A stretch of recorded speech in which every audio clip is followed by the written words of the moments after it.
Hi guys, எல்லாருமே எப்படி இருக்கீங்க? இன்னைக்கு நம்ம ரெவல்யூஷன் பார்ட் டைமர் சீசன் 2 உடைய எபிசோட் 5 தான் பார்க்க போறோம். அதனால இதுக்கு முன்னாடி இருக்கக்கூடிய எபிசோட்ஸ் யாராச்சும் பார்க்கலனா கீழ டிஸ்கிரிப்ஷன்ல லிங்க் இருக்குது, அதை யூஸ் பண்ணி போய் ஒன்ஸ் பார்த்துட்டு வந்துருங்க. ஏன்னா நீங்க ஒரிஜினல் எபிசோட்ஸ் எல்லாம் பார்த்துட்டு வந்துட்டு இந்த எபிசோட்ல இருந்து கண்டினியூ பண்றீங்கன்னா சத்தியமா உங்களுக்கு ஸ்டோரி புரியாது. பிகாஸ் ஆஃப் நான் எபிசோட்ல இருக்கக்கூடிய ஸ்டோரியை அப்படியே டப் பண்ணி சொல்ல மாட்டேன். அதுக்கு பதிலா 10% ஆஃப் ஸ்டோரி எடுத்துக்கிட்டு மீதி இருக்கக்கூடிய 90% ஆஃப் ஸ்டோரியை ஃபிக்ஷனா சொல்லுவேன். சோ அதனால தான் நான் எக்ஸ்பிளைன் பண்ண வீடியோவை நீங்க பார்க்கலனா கீழ டிஸ்கிரிப்ஷன்ல லிங்க் இருக்குது, அதை யூஸ் பண்ணி போய்ட்டு ஒன்ஸ் பார்த்துட்டு வந்துருங்க. அப்புறம் அப்படி யாரால நம்ம சேனலுக்கு சப்ஸ்கிரைப் பண்ணலையோ சப்ஸ்கிரைப் பண்ணி பெல் ஐகான ஆல்ல வச்சுக்கோங்க. ஏன்னா அது ஒண்ணுதான் எனக்கு மோட்டிவேஷனா இருந்து அடுத்த வீடியோ போடுறதுக்கு ஹெல்ப்பா இருக்கும். சோ சப்ஸ்கிரைப் பண்ணாதவங்க சப்ஸ்கிரைப் பண்ணிக்கோங்க. அப்படி நம்ம சோஷியல் மீடியால ஃபாலோ பண்ணணும்னு நினைக்கிறவங்க கீழ டிஸ்கிரிப்ஷன்ல லிங்க் இருக்கு, அதை யூஸ் பண்ணி ஃபாலோ பண்ற மாதிரி இருந்தாலும் ஃபாலோ பண்ணிக்கோங்க. ஏன்னா நீங்க இப்ப பாத்துக்கிட்டு இருக்குது இன்ஃபினிட்டி அனிமேஷன் சேனல். வாங்க நம்ம இந்த எபிசோடுக்குள்ள போயிரலாம். சோ இந்த எபிசோட் ஓபன் பண்ணதும் மெக்டொனால்ட்ஸ்க்குள்ள ஒரு கொடூரமான சிரிப்பு சத்தம் கேக்குது. என்னன்னு பார்த்தா சைட்டன் தான் ஸ்டாஃப் ரூம்க்குள்ள உட்கார்ந்துகிட்டு இதுதான் சூப்பரா இருக்கு, இதுதான் சூப்பரா இருக்குதுன்னு ஒரு மாதிரி சிரிச்சுக்கிட்டே இருக்கவும், மாவ் எதை பார்த்து சிரிச்சுக்கிட்டு இருக்கீங்கன்னு பிண்டி ஒரு வாய்ஸ் கேட்க, ஐயோ ஒண்ணும் இல்லையே பயத்துல கையில வச்சிருந்த அலாஸ்ராமுஸோடைய போட்டோ ஆல்பத்தை கீழே போட்டுட்டான். இருந்தாலும் இவன் ஏன் போட்டோ ஆல்பத்தை இங்க வச்சிருக்கானா? இவன் வேலைக்கு வரும்போது அலாஸ்ராமுஸ் கூட கூட்டிட்டு வர முடியாது இல்லையா? அதனாலதான் அவளுடைய கியூட்டான போட்டோ எல்லாத்தையும் பார்த்துட்டு இந்த பக்கம் இவன் சிரிச்சுக்கிட்டு இருக்கும்போது கரெக்டா சீகோ வந்து இவனை பயமுறுத்தி விட்டு இருந்திருப்பா. ஆனா சீகோ இந்த இடத்துக்கு வந்ததுக்கு காரணமே மீட்டிங் நடக்க போது நீங்க வாங்கன்னு கூப்பிடுறதுக்காக தான். ஆனா இவனை கூப்பிட்டவ கொஞ்சம் சோகமா கூப்பிட்டா. என்னடா வந்து பார்த்தா இவங்களுடைய இந்த கடையை 1 வீக்கு ரீஸ்டோரேஷன் பண்றதுக்காக மூட போறாங்களா? அதனால இந்த விஷயத்தை பத்தி சொன்னதும் இது கடையை மூட போறீங்களா, வருமானத்துக்கு நான் என்ன பண்றதுன்ற மாதிரி சைட்டன் செமையா ஷாக் ஆயிட்டான். ஆனா இந்த விஷயத்தை கேட்டுட்டு மத்தவங்க எல்லாரும் அமைதியா தான் இருக்காங்க. ஏன்னா இப்ப இவங்க சொன்ன விஷயம் ஆல்ரெடி இவங்க கிட்ட ஒரு 1 வீக்கு முன்னாடி சொல்லி இருக்காங்க. ஏன் சைட்டன் கூட சொல்லி இருக்காங்க. ஆனா அப்ப சைட்டன் அலாஸ்ராமுஸை பத்தி நினைச்சுக்கிட்டு டிப்ரெஷன்ல இருந்ததுனால இந்த விஷயத்தை பெருசா காதுல வாங்கி இருக்க மாட்டான். அதனாலதான் சீக்கோவும் இதை பத்தி ஆல்ரெடி நம்ம கிட்ட சொல்லிட்டாங்க மாவுன்ற மாதிரி சொல்லவும், ஆமால நீங்க சொல்லிட்டீங்கல்ல இந்த மாசம் செலவுக்கு நான் என்ன பண்ண போறேனே தெரியலன்னு சைட்டன் கொஞ்சம் வருத்தத்தோட சீக்கோ கூட பேசிக்கிட்டு வீட்டுக்கு வரவும், இந்த இடத்துல எமிலியாவும் சூசனும் வீட்டுக்குள்ள இருக்கக்கூடிய பொருள் எல்லாத்தையுமே வெளியில எடுத்து வச்சிட்டு இருக்காங்க.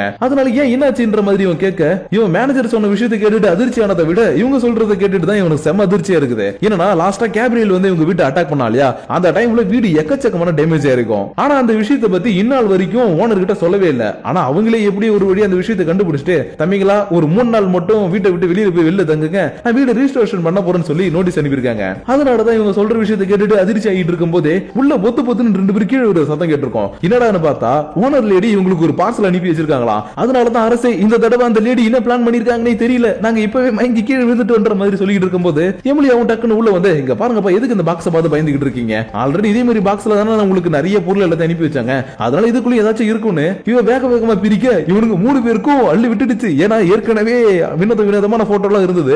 அதனாலதான் இந்த தடவை உள்ள என்ன வச்சிருக்காங்களோ தெரியல மாதிரி பார்த்தா உள்ள இந்த வீடு ரெஜிஸ்ட்ரேஷன் பண்றதுக்கான பில் இருக்கிறது மட்டும் இல்லாம கூடவே சேர்த்து ஒரு வீடியோ டேப் இருக்குது. அதனால இது என்ன வீடியோ டேப்னு தெரியலையே, அது மட்டும் இல்லாம இதை ப்ளே பண்ற அளவுக்கு நம்மள்ட்ட எந்த ஒரு எக்யூப்மெண்ட் இல்லையன்ற மாதிரி பாத்துக்கிட்டு இருக்கும்போது சீக்கிரம் உடனே நீங்க எதுக்கு கவலைப்படுறீங்க, என் வீட்டுல இதுக்கான எக்யூப்மெண்ட் இருக்குது, உங்களுக்கு வேணும்னா வாங்கலாம், எங்க வீட்டுல போய் இதை போட்டு பார்க்கலான்ற மாதிரி உங்களை கூப்பிடவும் இதோ உடனே வந்துட்டோன்ற மாதிரி எமிலியாவும் சைட்டனும் கிளம்பி வந்துட்டாங்க. இருந்தாலும் சைட்டனும் எமிலியாவும் ஃபர்ஸ்ட் டைமா சீகோட வீட்டுக்கு வராங்க இல்லையா, அதனால ஏதாச்சும் வாங்கிட்டு வரணும்னு சொல்லிட்டு ஸ்நாக்ஸ் எல்லாம் வாங்கிட்டு வந்து இவங்கள்ட்ட கொடுக்கவும், வாவ் எவ்வளவு ஸ்வீட்டான கப்புள்ஸ்ன்ற மாதிரி பேசுறாங்க. ஆனா பக்கத்துல இருக்கக்கூடிய சீகோக்கு வயிறு எரியுது. ஏன்னா சீகோ லவ் பண்ணக்கூடிய பையன் இவன் தானே இவங்களுக்கு தெரியல. இருந்தாலும் பரவாயில்ல, அம்மா கிட்ட அப்புறமா இவரை பத்தி சொல்லிப்போம், ஃபர்ஸ்ட் இந்த வீடியோ போட்டு பாப்போம்னு அந்த கேசட் எடுத்து இங்க இருக்கக்கூடிய பிளேயர்ல போடவும் எகிப்துல இருக்கக்கூடிய பிரமிடோட வீடியோ ப்ளே ஆகிட்டு இருக்குது. அதனால என்னடா அது பிரமிடான்ற மாதிரி பாத்துக்கிட்டு இருந்தா இந்த ஓனர் லேடி இருக்காங்க இல்லையா, அவங்க தான் காஸ்ப்ளே பண்ணிக்கிட்டு, தம்பிகளா நீங்க பண்ண விஷயம் எல்லாமே எனக்கு தெரிய வந்துருச்சு, அதனால இப்போதைக்கு வீடியோ ரெஜிஸ்ட்ரேஷன் பண்றதுக்காக சில ப்ராசஸ் நான் பண்ணிருக்கிறேன், ஆனா அது வரைக்கும் நீங்க தங்குறதுக்கு இடம் இல்லைன்னு கஷ்டப்பட வேணாம். பக்கத்து ஊர்ல என்னுடைய சொந்தக்கார பொண்ணு ஒருத்தி கடை வச்சிருக்கா. ஆனா என்ன அவளுடைய கடையில ஆள் வேலை செய்யறதுக்கு யாரும் இல்ல.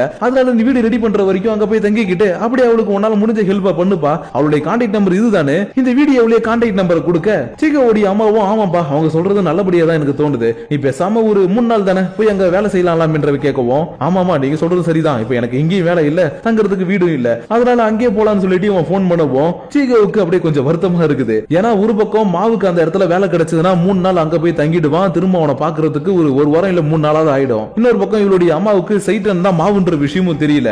இருந்தாலும் இவர் தான் மாவுன்னு சொல்லலாம்னு நினைச்சாலும் இந்த இடத்துல கூடவே எமிலியாவும் இருக்கிறா. அதனாலதான் எனக்கு மட்டும் ஏன் இப்படி நடக்குதுன்ற மாதிரி இவன் நின்னுட்டு இருக்கும் போதே ஓனருடைய சொந்தக்கார பொண்ணும் கரெக்டா போன் அட்டன் பண்ணிட்டா. அதனால இந்த மாதிரி என்னுடைய ஓனர் சொன்னாங்க, அங்க ஏதாவது வேலை இருக்கா, நான் வந்து தங்கிட்டு மாட்ட மாதிரி கேட்கவும், ஓ என்னுடைய சொந்தக்காரங்க சொன்னாங்களா, ஓகே ஓகே ஒன்னும் பிரச்சனை இல்ல, நீங்க தாராளமா இங்க வந்து தங்கி வேலை பார்க்கலாம். அப்புறம் சம்பளத்தை பத்தி எதுவுமே சொல்லல, நான் அதை சொல்லிடுறேன், ஒரு நாளைக்கு உங்களுக்கு 10,000 என்னன்னு சொல்லவும், இது ஒரு நாளைக்கு 10,000 ரூபாய், ஐயோ எனக்கு கை மேல கால் விட, எங்க என் கூட இந்த 2 பேர் கூட்டிட்டு விட்டுமாங்க, அதுக்கு என்ன தாராளமா கூட்டிட்டு வாங்க ஒரு பிரச்சனை கிடையாதுன்னு சொல்லவும், ஐயோ திணியில கடந்த இருந்தவனுக்கு திடுக்கு வந்துதான் கல்யாணம்ன்ற மாதிரி வேலையை இல்ல இந்த மாசம் செலவுக்கு என்னடா பண்ண போறன்ற மாதிரி கஷ்டப்பட்டு இருந்தவனுக்கு இன்னைக்கு ஓனர் எடுத்த ஒரு டிசிஷன் மூலமா ஒரே நாள்ல 10,000 சம்பாதிக்கிறதுக்கான வாய்ப்பு இவனுக்கு கிடைச்சிடுச்சு. ஆனா இதுல நோட் பண்ண வேண்டிய விஷயம் என்னன்னா ஒரு நாளைக்கு 10,000 ஆக மொத்தம் சைடன் அங்க போயிட்டு 3 நாள் 4 நாள் தங்க போறானா. அப்ப இவனுக்கு 2 மாசத்துக்கு செலவுக்கு பஞ்சமே இல்ல. அதனாலதான் கெட்டதுலயும் ஒரு நல்லதுன்ற மாதிரி இவங்க கிட்ட பேசிக்கிட்டு இருக்கும் போதே சீகோ மட்டும் கொஞ்சம் சோகமா இருக்கிறத இவளுடைய அம்மா நோட்டீஸ் பண்ணிட்டாங்க. இருந்தாலும் சைட்டனும் எமிலியாவும் இந்த இடத்துல இருக்க முடியாது இல்லையா, அதனால அவங்க கொஞ்ச நேரத்துல இந்த இடத்துல கிளம்பி போக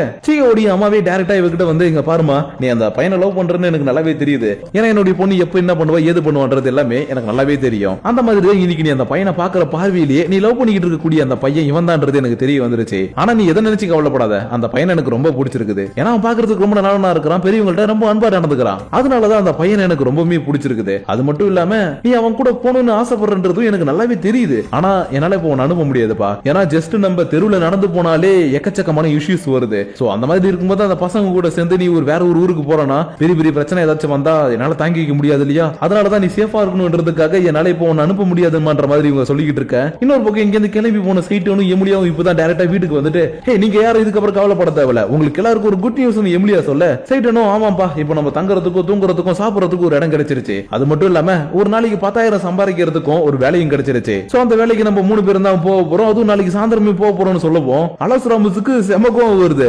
ஏன்னா அப்பா தானே விட்டு தனியா போக போறாரு இல்லையா, அதனாலதான் இவ கொஞ்சம் கோவத்தோட அம்மா அம்மா அப்பா தனியா போக கூடாது நம்மளும் அவர் கூட போகணுன்ற மாதிரி சொல்லிக்கிட்டு இருக்கும் போதே லூசிபுரம் என்னால முடியாதுப்பா நாளை உங்க கூட வர மாட்டேன்னு ஃபர்ஸ்ட் சொல்லிட்டான். ஏன்னா இவனுக்கு தான் வேலை செய்யறதுனாலே சுத்தமா பிடிக்காது. அதனாலதான் என்னால உங்க கூட வர முடியாது, அந்த இடத்துல வேலை செய்ய முடியாதுன்ற மாதிரி இவன் ஃபர்ஸ்ட் சொன்னாலும் அடுத்த செகண்டே ஆமால நம்ம இவங்க கூட போனா தானே சாப்பாடு கிடைக்கும், ஐயோ நான் உங்க கூட கண்டிப்பா வரேங்க, இன்னைக்கு என்ன வேலை செய்ய சொன்னாலும் நான் கண்டிப்பா செய்வேன்ற மாதிரி இவன் சொல்லிக்கிட்டு இருந்ததுக்கு அப்புறம் எமிலியாவும் சூசனவும் தனியா வந்து இங்க நடக்கக்கூடிய விஷயத்தை பத்தி பேச ஆரம்பிக்கிறாங்க. ஏன்னா எப்பயுமே இவங்க 3 பேரையும் தனியா விட மாட்டாங்க இல்லையா, அதனாலதான் இந்த தடவை மட்டும் இவங்களை தனியா விட்டுலான்னு தோணுதுப்பா. ஏன்னா இவனுக்கு தான் ரீசெண்ட் டேஸா எந்த ஒரு தப்பு பண்ற மாதிரி தெரியல, அதனாலதான் இந்த தடவை நம்ம ஃபாலோ பண்ண வேணாம்ப்பா, அவனுக்கு போயிட்டு ஒர்க் எல்லாத்தையும் பார்த்துட்டு திரும்ப வரட்டுன்ற மாதிரி சொல்லிக்கிட்டு இருந்ததுக்கு அப்புறம் மறுநாள் காலையில ஆனதும் சைடன் தன்னுடைய மேனேஜர் மீட் பண்ணி இப்போ ஒரு புது வேலைக்கு போறான் இல்லையா, அதை பத்தி சொல்றதுக்காக வந்திருக்கான். ஏன்னா இவன் போற அந்த இடத்துல எத்தனை நாள் ஒர்க் இருக்குன்னு கரெக்டா அவங்க சொல்லவே இல்ல. அதனாலதான் நான் பக்கத்து ஊருக்கு போயிட்டு ஒரு 1 வீக் உள்ள சீக்கிரமா வரதுக்கு ட்ரை பண்றேன், அப்படி இல்ல என்னால வர முடியலனாலும் உங்களுக்கு நான் கால் பண்றேன்னு சொல்லவும் இங்க பார்ப்பா அம்மா நீ இல்லனாலும் இங்க எந்த ஒரு பிரச்சனையும் கிடையாது. ஏன்னா நீ எந்த அளவுக்கு ஹார்ட் ஒர்க் பண்ணி இருக்கிற என்ன பண்றன்றது எனக்கு நல்லாவே தெரியும். அதனால ஒரு பிரச்சனையும் கிடையாது, உன்னோட ஃபேமிலியை கூட்டிட்டு ஜாலியா அந்த இடத்துக்கு போயிட்டு வா.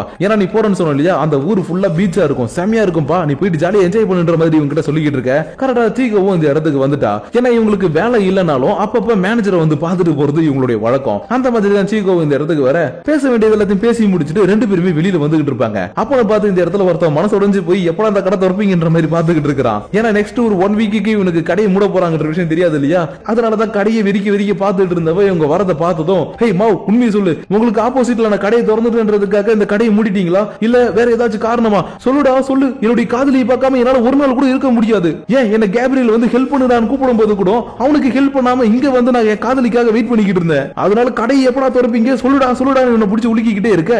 நீ கடை திறந்ததுனால எங்க கடையை நாங்க மூடிட்டோமா, அட பாவி எங்க கடையை நாங்க ரீஸ்டோரேஷன் பண்ண போறோம்னு சொல்லப்போம். ஓ ரீஸ்டோரேஷன் தானே ஓகே ஒன்னும் பிரச்சனை கிடையாதுன்ற மாதிரி சொல்லிட்டு இருந்தவன் டக்குனு சீக்கோவை பார்க்கவும் ஓ மை லேடி நீங்க இங்க தான் இருக்கீங்களா, உங்களை பார்த்து ரொம்ப நாள் ஆச்சு, நீங்க என் கூட வரீங்களா, பக்கத்துல என் கடை இருக்கு, ஒரு கப் காஃபி சாப்பிடலான்ற மாதிரி கூப்பிட்டுட்டே இருக்கப்போ கரெக்டா இந்த இடத்துக்கு எப்படியோ மேனேஜர் வெளியில வந்துட்டாங்க. அதனால இவன் இந்த இடத்துல கையை பிடிச்சிட்டு இருக்கிறத பார்த்த உடனே டேய் பர்வட் நீ என் கடையில பண்ணு சாப்பிட தான் வரேன்னு பார்த்தா போற வர பொண்ணு கையில பிடிச்சி இழுத்துட்டு இருக்கடா, உனக்கெல்லாம் கொஞ்சம் கூட அறிவியலடான்ற மாதிரி இவனை வாய்க்கு வந்த மாதிரி எல்லாம் திட்டிட்டு போகவும் போச்சு எல்லாம் போச்சு, என்னுடைய காதலியோட தப்பா நினைச்சிட்டா, தெரியாதனமா அந்த பொண்ணோட கையை பிடிக்கவும் என் வாழ்க்கையை எப்படி போயிடுச்சு என்ற மாதிரி இவன் கதறிக்கிட்டு இருக்க. சரி ராசா நீங்க எது கதறிக்கிட்டு இருந்து இவங்க 2 பேரும் வீட்டுக்கு கிளம்ப ஆரம்பிச்சிட்டாங்க. ஆனா போற வழியில சைடன் கிட்ட இங்க பாருங்க நீங்க எனக்கு வந்து ஓகே சொல்லலனாலும் பரவாயில்ல, நான் உங்க கூடவே தான் இருக்கணும்னு ஆசைப்படுறேன், ஏன்னா உங்களை எனக்கு அந்த அளவுக்கு ரொம்ப பிடிச்சிருக்கு மாவ், அதனால நீங்க என்ன விரும்பலனாலும் நான் உங்களை எப்பயுமே விரும்பிக்கிட்டு தான் இருப்பேன். அண்ட் அது மட்டும் இல்லாம என்னால எம்லியா மாதிரி சண்டை போட முடியலனாலும் என்னால முடிஞ்ச சின்ன ஹெல்ப் அப்பப்போ உங்களுக்கு நான் பண்ணுவேன். அது மட்டும் இல்லாம அது கூடவே சேர்த்து அல்லாசலாமுசி நான் நல்லா பார்த்து பண்ற மாதிரி இவன் நிறைய விஷயங்களை பேசிக்கிட்டே வந்துகிட்டு இருக்கேன். கரெக்டா உங்களுக்கு முன்னாடி இருக்கக்கூடிய ஒரு ஷாப்பிங் மால்ல இருந்து ஆசியிலும் ஒரு பெட்டி வாங்கிட்டு வந்துகிட்டு இருக்கான். அதாவது இந்த ஃபாரினுக்கு போறவங்க சூட்கேஸ்ல எடுத்துட்டு போவாங்க இல்லையா,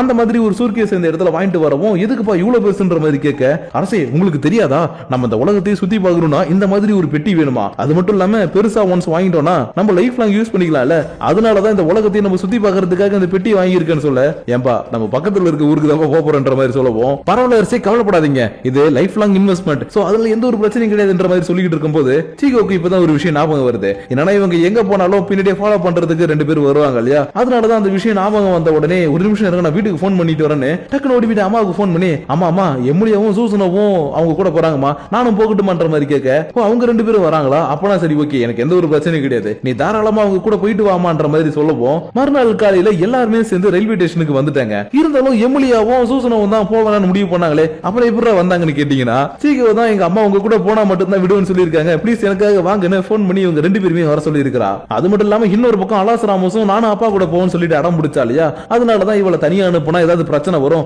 நாமளும் இவங்க கூடவே சேர்ந்து போலான்னு இவங்க கூட சேர்ந்து ட்ரெயினை பிடிச்சு பக்கத்து ஊருக்கு கிளம்பி போய்கிட்டு இருக்காங்க. சைடன் மட்டும் எம்லியா கிட்ட உனக்கு வேலை இல்லையா, எதுக்கு எங்க கூட வந்துகிட்டு இருக்குன்ற மாதிரி கேக்குறான். ஏன்னா இவ என்னைக்குமே லீவ் போட்டதே கிடையாது, வேலைக்கு போய்கிட்டே இருப்பா இல்லையா, அதனாலதான் ஏன் இன்னைக்கு உனக்கு வேலை இல்லையான்ற மாதிரி கேட்கப்போ, ஹே எனக்கு என்ன உன் கூட வரணும்னு தலையெழுத்தா என்ன, அலாஸ் ராமோஸ் உன் கூட வரேன்னு சொன்னா அதனாலதான் நானும் வந்தேன். அது மட்டும் இல்லாம என் கம்பெனில ஒரு வாரம் லீவ் கொடுத்திருக்காங்க, அதனாலதான் நானும் சூசனவும் உங்க கூட சேர்ந்து வந்துகிட்டு இருக்கோம், மத்தபடி நீ நினைக்கிற மாதிரி வேற எதுவும் கிடையாதுன்ற மாதிரி இவ சொன்னாலும் சைட்டனுக்கு இவ எதுக்கு வரான்றது நல்லாவே தெரியும். அதனால என்னமா நடிக்கிறாயா என்ற மாதிரி பாத்துக்கிட்டே இவங்க வர வேண்டிய லொகேஷனுக்கு வந்து ரீச் ஆயிட்டாங்க. ஆனா இப்ப இவங்க வந்து ரீச் ஆயிருக்கக்கூடிய இந்த ரயில்வே ஸ்டேஷன்ல ஒரு சூப்பரான டிஷ் ஒன்னு செஞ்சு சுட சுட வித்துட்டு இருக்காங்களாட்டுக்கு. அதை பார்த்த உடனே சீக்கிர போயிட்டு வாங்கி சாப்பிட ஆரம்பிக்க அலாஸ் ராமோஸும் எனக்கு அது வேணும் எனக்கு அது வேணும்னு சொல்லி அடம் பிடிக்க ஆரம்பிச்சுட்டா. அதனால சரி ஓகே, நம்மள இங்க இருந்து பிக்கப் பண்ணிட்டு போறாங்க வர வரைக்கும் இது மாதிரி ஏதாச்சும் வாங்கி சாப்பிடலான்னு சின்ன குழந்தைங்க சாப்பிடுற மாதிரி இருக்கக்கூடிய ஐட்டத்தை எல்லாத்தையும் வாங்கி கொடுத்து இவளை சாப்பிட வச்சுக்கிட்டு சில விஷயங்களை பத்தி இவங்க டிஸ்கஸ் பண்ணிக்கிட்டு இருக்க கரெக்டா இந்த இடத்துக்கு இவங்களை கூட்டிட்டு போறாங்க வந்துட்டாங்க. ஆனா நம்ம சைடன் சொன்னதை விட கூட எக்ஸ்ட்ரா சேர்ந்து சில பேர்ல வந்துட்டாங்க இல்லையா, அதனால யார்ப்பா இவங்க எல்லாம், நீங்க 3 பேர் தானே வரணும்னு சொன்னீங்க, உங்களுக்கு மட்டும் தான் இடம் இருக்குதுன்ற மாதிரி சொல்லவும் ஐயோ நீங்க தப்பா நினைச்சுக்காதீங்க, இவங்க எல்லாருமே எங்க பக்கத்து வீட்டுல இருக்கிறவங்க தான், இவங்களும் இந்த இடத்துக்கு வந்து சுத்தி பார்க்கணும்னு சொன்னாங்க, சோ அதனாலதான் கூட வந்திருக்காங்க, மத்தபடி இவங்களும் வந்து ஒர்க் பண்ண மாட்டாங்க, நாங்க மட்டும் தான் ஒர்க் பண்ண போறோம்ன்ற மாதிரி சொல்லவும் ஓ அப்படியா சரி சரி ஓகே ஓகே, நான் கூட இவங்க கையில குழந்தை இருக்கிறத பார்த்ததும் உங்களுடைய ஒய்ஃப்னு தப்பா நினைச்சுக்கிட்டேன், அதனால என்ன மன்னிச்சிருங்கன்ற மாதிரி மன்னிப்பு கேட்க, இன்னது நான் இவனுடைய ஒய்ஃபா, அதுக்கு வாய்ப்பே இல்லைன்ற மாதிரி இவளை கத்திக்கிட்டு இருக்காங்க. ஆனா சீகோ மட்டும் நீங்க சொன்னது நல்லா இருக்குன்ற மாதிரி யோசிச்சுக்கிட்டு இவங்க கார்ல ஏறி உட்காந்துக்கிட்டு வர வழி முழுக்க இருக்கக்கூடிய எல்லா சீனியர்ஸையும் ஜாலியா சுத்தி பார்த்துட்டு வராங்க. ஏன்னா இப்ப இவங்க வந்திருக்கிறது பக்கத்து ஊர்ல இருக்கக்கூடிய ஒரு டூரிஸ்ட் டெஸ்டினேஷன்ல இருக்கக்கூடிய ஒரு ஹோட்டல்ல ஒர்க் பண்றதுக்காக தான். அதனாலதான் வர வழி முழுக்க இருக்கக்கூடிய சீனியர்ஸ் எல்லாத்தையுமே சுத்தி பார்த்துக்கிட்டே ஹோட்டல் கிட்ட வரவும் இவங்களுக்கு செம ஷாக்கு. ஏன்னா ஹோட்டல் பாழடைஞ்ச நிலைமையில இருக்குது. ஏன்னா இந்த மாதிரி பீச்ல இருக்கக்கூடிய சில ஹோட்டல் எல்லாம் பாத்தீங்கன்னா ஒரு சீசன் டைம்ல மட்டும் தான் யூஸ் பண்ணுவாங்க, மத்த டைம்ல எல்லாம் அப்படியே விட்டுருவாங்க இல்லையா, அதனாலதான் இப்படி ஒரு துருபிடிச்சு கிடக்கிறத பார்த்ததும் சரி ஓகே ஒன்னும் பிரச்சனை கிடையாது, நான் இதை கிளீன் பண்ணி தந்துடுறேன், ஆனா நீங்க எக்ஸ்ட்ரா போனஸ் தருவீங்களான்ற மாதிரி சைட்டன் கேட்க இவங்களும் கொஞ்சம் கஷ்டம் தான்ப்பா, இருந்தாலும் பரவாயில்ல நீ எனக்காக இதை கிளீன் பண்ணி கொடுத்தீனா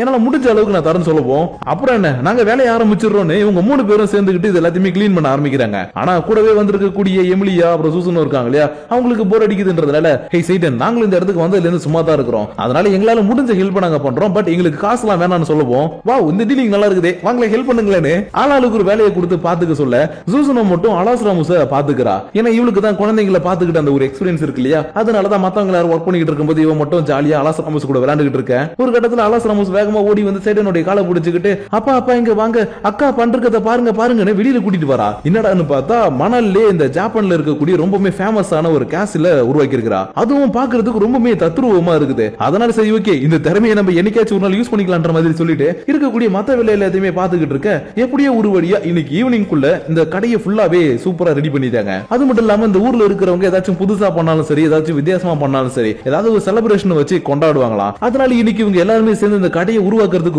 அதனால இவங்க எல்லாருமே இன்னைக்கு சேர்ந்து அந்த கடையை திரும்ப நார்மலா மாத்துறதுக்கு ரொம்பவே கஷ்டப்பட்டிருக்காங்கன்றதுனால ஈவினிங் இவங்களை கொஞ்சம் ஹாப்பியா வச்சுக்கணுன்றதுக்காக இந்த கடையோட ஓனர் என்ன பண்ணிருக்காங்க சில கிராக்கர்ஸ் எல்லாம் வாங்கிட்டு வந்திருக்காங்க. அதாவது நம்ம ஊர்ல கம்மி மத்தாப்பு இந்த புசுவானம் சங்கு சக்கரம் எல்லாம் இருக்கும் இல்லையா, அந்த மாதிரி சில கிராக்கர்ஸ் எல்லாம் வாங்கிட்டு வரவும் எல்லாருமே சேர்ந்து ஜாலியா இதை கொளுத்தி விளையாண்டுட்டு இருக்காங்க. அது மட்டும் இல்லாம இதை ஃபர்ஸ்ட் டைம் பார்க்கக்கூடிய அலாஸ் ராமோஸுக்கும் ரொம்பவே ஆச்சரியமா இருக்குது. அதனாலதான் இது எல்லாத்தையும் பார்த்துக்கிட்டு இருக்கும் போதே சடனா கடலுக்குள்ள இருந்து வெளிச்சமா வருது. அது இந்த போட் எல்லாம் போச்சுன்னா வெளிச்சம் வரும் இல்லையா, அந்த மாதிரி வெளிச்சம் வருது. ஆனா என்ன இது ரொம்பவே பிரைட்டா இருக்குது. அதனாலதான் இங்க ஏதாச்சும் தப்பா நடக்குதான்ற மாதிரி இவங்க எல்லாருமே பாத்துக்கிட்டு இருக்க சைட்டனும் ஆமாப்பா இதை பார்த்தா எனக்கு ரொம்பவே தப்பா தெரியுது. ஏன்னா ஈஸ்லாவுல இருக்கும்போது இந்த மாதிரி வெளிச்சம் ஏத்துறாங்கன்னா போர் வரதுக்கான அறிகுறின்ற மாதிரி சொல்லிக்கிட்டு இருக்க. இந்த கடையோட ஓனரும் அது ஒண்ணும் கிடையாதுப்பா, அது தூரத்துல தெரியக்கூடிய கப்பலோட லைட் தான். அது மட்டும் இல்லாம இந்த இடத்துல ஈவினிங் ஆச்சுன்னா ரொம்பவே பனி வரும். சோ இந்த பனி டைம்ல யாருமே வெளியில இருக்க கூடாதுன்னு சொல்லுவாங்க. அதனால நீங்க சீக்கிரமா ரூம்குள்ள போங்க பண்ற மாதிரி சொல்லிக்கிட்டு இருக்கும் போது பக்கத்துல இருக்கக்கூடிய லைட் ஹவுஸ்ல இருந்து விட்டு விட்டு சைரன் சத்தம் வேற கேட்க ஆரம்பிக்குது. ஆனா அந்த சத்தத்தை கேட்ட உடனே அலாஸ் ராமோஸ் அழுக ஆரம்பிச்சிட்டா. ஏன்னா இது சாதாரண சைரன் சத்தம் மாதிரி இல்ல, அதுக்கு பதிலா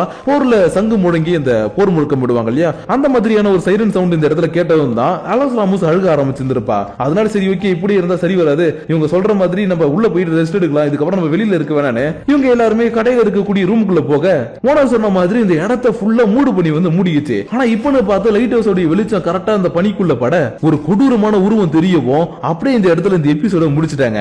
சோ கைஸ் இன்னைக்கு இன்னைக்கு நம்ம பார்த்த இந்த எபிசோட் கொஞ்சம் நல்லா தான் இருந்துச்சு, இருந்தாலும் லைட்டா போர் அடிச்சுது. ஏன்னா எந்த ஒரு ஆக்ஷன் சீன்ஸும் இல்ல, அப்படியே சட்டில்டா போயிட்டு இருந்தது இல்லையா, அதனால கொஞ்சம் உங்களுக்கு போர் அடிக்கிற மாதிரி இருந்திருக்கலாம். ஆனா கவலைப்படாதீங்க, இதுக்கப்புறம் வரப்போற எபிசோட்ஸ் ஒவ்வொன்றும் கொஞ்சம் விறுவிறுப்பா போவோம், அதே நேரத்தில் ஆக்ஷனாவும் இருக்கும். ஏன்னா அதுக்கான லீட பார்த்தா கடைசி எண்டிங்ல ஒரு உருவம் தெரியுதுன்னு முடிச்சிட்டாங்களே. சோ அதனால அந்த பணிக்கு நடுவில் தெரிஞ்ச அந்த உருவம் அது என்ன பண்ண போகுது, ஏது பண்ண போகுதுன்றது எல்லாத்தையும் இதுக்கப்புறம் வரப்போற எபிசோட்ல நம்ம கண்டிப்பா பார்ப்போம். ஆனா அதுக்கு முன்னாடி இந்த வீடியோ பத்தி உங்களுடைய பர்சனல் தாட்ஸ் அண்ட் வியூஸ் உங்களுடைய பொன்னான கரங்களால கீழே இருக்கக்கூடிய லைக் ஷேர் பட்டனை தட்டி விட்டுட்டு அதுக்கு கீழே இருக்கக்கூடிய கமெண்ட் செக்ஷன்ல கமெண்ட் பண்ணுங்க. அப்படி நீங்க பண்ணக்கூடிய அந்த கமெண்ட்ஸோட சேர்த்து உங்களை நான் நெக்ஸ்ட் எபிசோட மீட் பண்ற வரைக்கும் உங்களிடமிருந்து விடைபெறுவது உங்கள் நான்.